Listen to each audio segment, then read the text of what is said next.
Hello, if you don't already know me, my name is Sarah Jane. I am nearly 58. I'm an art witch and I've been art journaling and working with everyday magic for over 20 years. I can't believe it's that long really, but it is.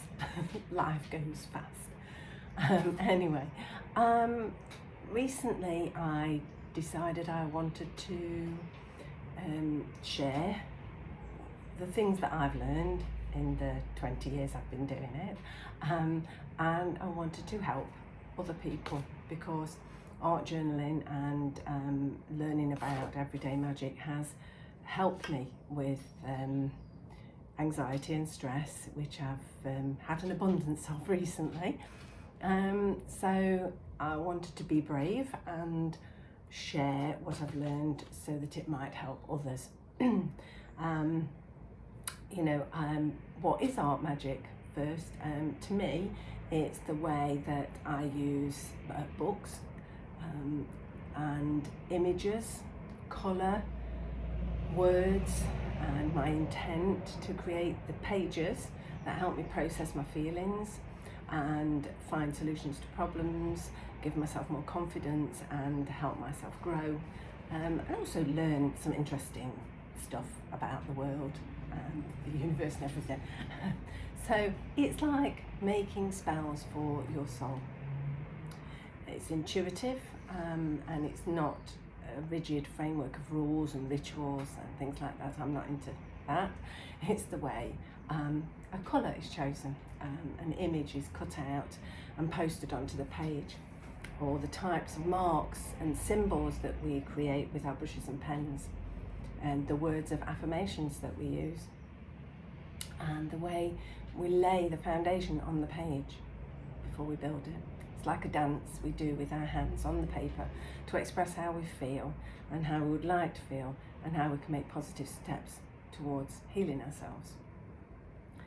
I've always been an artist since I was really little. I'm always happy when I'm making stuff, happiest when I'm making stuff. As a child, I drew countless paper dolls, shared them with my human friends, as well as my paper friends. And yeah, I really enjoyed that as a child, creating these characters with different names and different lives. Yeah, I like creating their lives. It's like I was living through my little paper characters, and I've picked it up and I'm still doing that today. So as a teenager, obviously that wasn't cool anymore. So, but I liked to draw as a way to escape the hormonal excesses that come with being a teenager.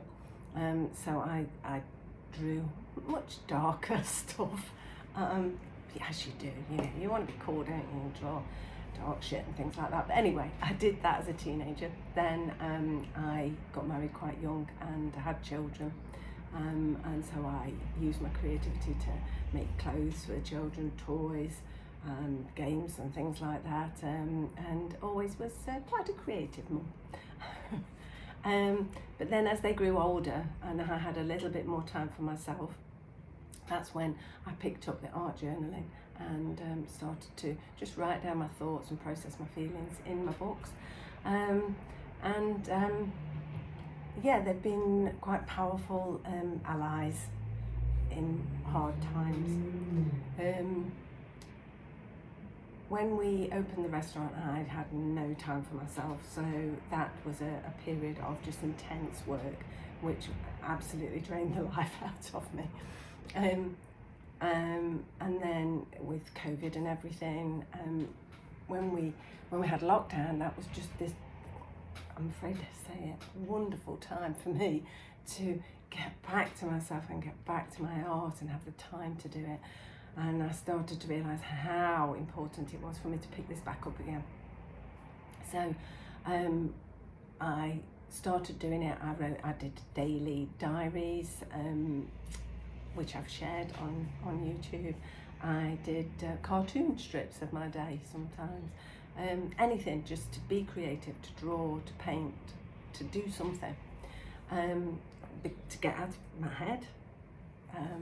which I'm sure you understand. If you're listening to me now, I'm sure you understand where I'm coming from.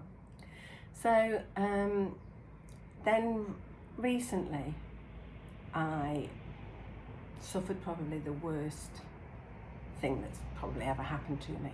Not health, not family, not loved ones, thankfully. It's purely financial. But one person's actions, or done actions, led to me and my husband being financially ruined. So that was a big turning point for me. It broke me, but I continued to try to use my art to process how I was feeling about everything. And we had to give up everything that we owned, and luckily we had enough support and funds to rent this beautiful house. Thank you. A little Swiss cottage. Well, it's not so little actually, big drafty Swiss cottage, but it's wonderful. And as soon as I got here, I felt like I'd been released from this pit of doom, if you like, even though we've not been released from it. My poor husband's had to go back to work full time, but that's okay. He got a job, and we're grateful for that. And now we're fighting this enormous legal battle. And I thank my family for supporting me and helping me have the funds to be able to do that, because had we not got those, we would be just totally ruined, and because there's no legal aid in this country anymore, and to be quite honest, I don't trust anybody anyway. So anyway, that's my background story. I've whittled on about that. But I decided this year was a year for me to heal how I feel about everything, because I have no trust of anybody. I hide away, and I struggle with information when it comes to me and processing that and things like that. So I wanted to get back to nature a little bit. So the Wheel of the Year was it's obviously a big part of the cycle of nature, and it helps you process how when things are not so good, you know, everything comes round, doesn't it? So my husband bought me the Wildwood Tarot for Christmas. He chose it, bless him, made me cry. And it's not one I would have normally chosen. But on reading it, it couldn't have been more perfect for me. So it started with this idea that I could create a Grimoire Art Journal, especially for myself, to heal everything, and also to have some fun with magic and natural magic, that sort of thing, and art magic. So I was going to start at Imolc, which is just before my birthday, which is Imolc's next week. Anyway, my birthday's on the 5th of February. So I thought, what a good time to start something. Then I thought, what a good time to share it with everybody else. So I have committed myself to a 52-week Grimoire with Me course. So it's an idea for us to let's play together, let's all get together. Now, I can't offer this free because it's a big commitment for me, but what I'm doing, because I understand financial constraints, I understand having nothing. So I'm putting it out there as part of my Patreon membership, which is £5 a month. Already it's good value at £5 a month, because I share my Art Witch planner pages, all the additional pages. There's a paper doll printout every month. There's ephemera printables. There's lots of stuff that I share on Patreon already. Now I'm adding to this a weekly tutorial. It will either be a video or a written tutorial, moving through the seasons, and we will be, let me get back to it, we'll be using the seasons, we'll be using the moon phases, the elements, colour and colour therapy, of which I once did a little course, so I do know a bit about colour therapy. They will be working with the tarot, specifically this one, but it doesn't matter. Don't, for heaven's sake, do not go out and buy anything. Right? You don't need it. I'm going to be talking through it. We're going to have some fun with it. Runes, again, you don't need to buy them. I've got some, and we can talk about runes. You know, we can maybe even think about making your own. Could do a tutorial on that. Anyway, oracles, because I love oracle cards. Again, we might have to go out making some of our own. That would be fun. This is going to evolve with me through the year. And my promise to you is a weekly tutorial. And printables, and information about all the different Sabbats, or, you know, the solstices and everything. We're going to talk about paper doll magic as well, and how I use these to power up my art magic, because they're my mates, you know. We're going to talk about spirit animals, because that's a thing that I'm really interested in, and my son and daughter-in-law bought me these for Christmas, so we're going to play with these a bit. And also, obviously, the techniques that I use, that I've learned just by messing about in journals and things, the techniques that I use to build a book. Now, fun bit, I'm so excited to do this, so excited. So I'm going to show you how to make one of these. Isn't she lovely? Right, because I want to keep this cost effective and available for everybody to be able to do. I don't want anybody going out there buying fancy stuff. So this is a Grimoire Art Journal made from magazines.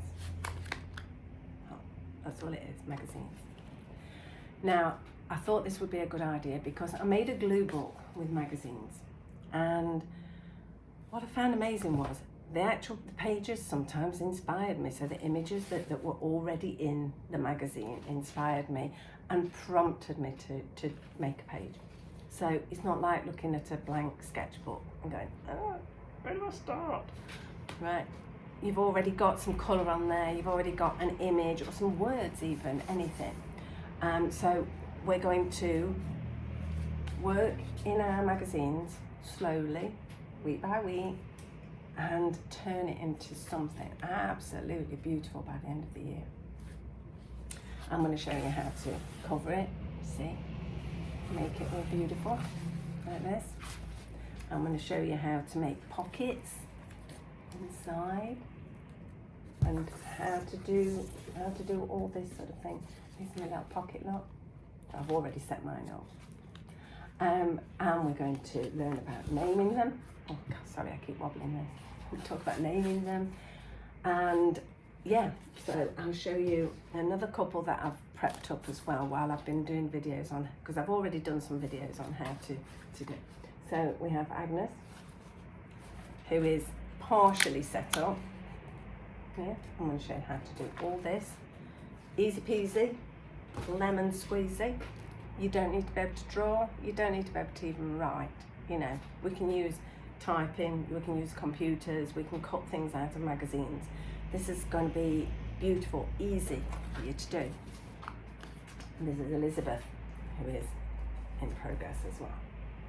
I'm not sure what I'm going to do with these other two. I may give them away, I don't know, or I might save them for another time. But yeah, so what you're going to need if you want to join me is you need to sign up on Patreon, obviously, which I would be eternally grateful for. And you'll need old magazines, some PVA glue, some tissue, some recycled cereal boxes or that type of thin card, some masking tape. Some double-sided tape is useful, not essential. Glue sticks, which, I love glue sticks. Some acrylic paint, maybe some gesso, but you know, just some cheap acrylic paint will do. Some paint pens are useful because I use those when we're writing in the book, so paint pens are useful. I use the Posca fine ones, but gel pens probably work as well, whatever you've got. I do use some matte medium to glue things down, which is fabulous, and I'll be talking about that. It's the only thing that I buy that's a little bit more expensive, but it does last a long time. And obviously pens and brushes, that sort of thing. So that's all you will need to make one of these. It's got a big bad foot. So I hope you will join me. Like I say, we'll have loads of stuff, a chance for us to get together and maybe get to know each other, you know. We can chat on Patreon as well. It's a lovely platform, and I will share flip throughs and the pages that we create on YouTube, but the actual tutorials and the downloads and the information and everything like that will all be on Patreon, exclusively on there. So yeah, join me. It's only I think it's less than £1.20 a week, so it's less than a cup of coffee, and I'm going to give you so much stuff, so much fun we're going to have, and also we're going to heal at the same time and learn how to process feelings, emotions and everything like that within the pages of our book. So that's me in a nutshell. That's me telling you about my new course, and if you've got any questions, please get in touch. I'm here to help, and I really, really want to help. I want to help others how art magic's helped me. So thank you for watching. See you soon.